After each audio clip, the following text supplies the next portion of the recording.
Python work ಮಾಡೋಕ್ಕೆ ಲ್ಯಾಪ್ಟಾಪೇ ಬೇಕಾ ಅಥವಾ ಫೋನ್ ಇದ್ರೆ ಸಾಕಾ?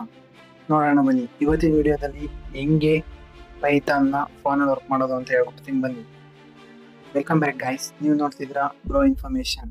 ಇನ್ನು ನಮ್ಮ ಚಾನಲ್ಗೆ ಯಾರು ಸಬ್ಸ್ಕ್ರೈಬ್ ಆಗಿಲ್ಲ, ಸಬ್ಸ್ಕ್ರೈಬ್ ಆಗಿ. ಇದೇ ಥರ ವಿಡಿಯೋಸ್ ಬರ್ತಿರ್ತವೆ.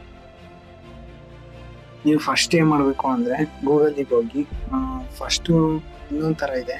ಇನ್ನೊಂದು ಯಾವುದು ಅಂತ ಅಂದರೆ, ಒಂದು ನಿಮ್ದು ಆನ್ಲೈನ್ ಕಂಪ್ಲೇನರ್, ಅದು ನಿಮ್ಗೆ ಆಲ್ರೆಡಿ ಗೊತ್ತೇ ಇದೆ, ಅದೇನು ಬೇಡ.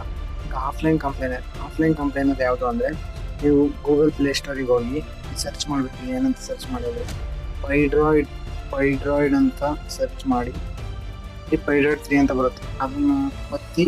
ಇದು ಸ್ಪಾನ್ಸರ್ಡು, ಇದು ನಮ್ದು ಇದು ಆಲ್ರೆಡಿ ಇದೆ. ಓಪನ್ ಮಾಡಿದ್ರೆ ಬರುತ್ತೆ ನೋಡಿ.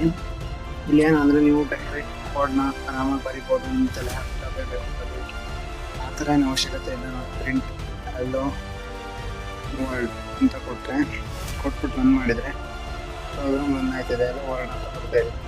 ಸೊ ನಿಮಗೆ ಇನ್ನೊಂದು ಬೇಕು ಅಂದರೆ +10 ಅಂತ ಕೊಡ್ತೀನಿ. 20 ಅಂತ ಬಂದು ನೋಡಿ, ಇದೇ ಥರ ಬರುತ್ತೆ. ಇದು ನೋಡಿ, ನಿಮಗೆ ಪ್ಯಾಕೇಜ್ ಬೇಕು ಅಂದರೆ ತಗೋಬೋದು. ಇದೇನು ಬೇಡ, ಯಾಕಂದರೆ ಇದು ಫ್ರೀಯಾಗಿ ವರ್ಕ್ ಮಾಡ್ಬೋದು. ಇದನ್ನು ತಾಂದೇ ವರ್ಕ್ ಮಾಡಬೇಕು ಅಂತ ಏನಿಲ್ಲ.